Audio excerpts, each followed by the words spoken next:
What's up, guys? So, after the Nevada Gambler event, got some issues to fix on the van.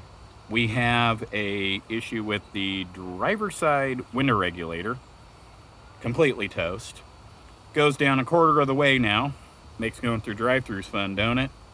Not. So, then we got the other issue is we had to replace the sway bar bushings, outer and inners, which now makes it drive a lot better, but that now shows how bad the struts are. So I had to order a set of struts, got them from my local parts store. They're in. I got the power window regulator in. I got an oil change to do. And all this is getting ready for the OG. Mr. Mom will be there. Just got to keep an eye on the transmission fluid.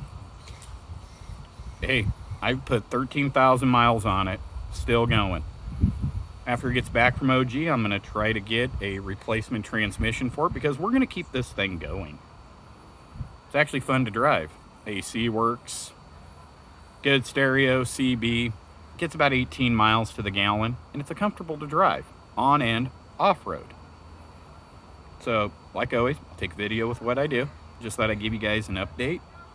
And I'll see you guys at the 2020 Oregon Gambler. All right, guys. Later.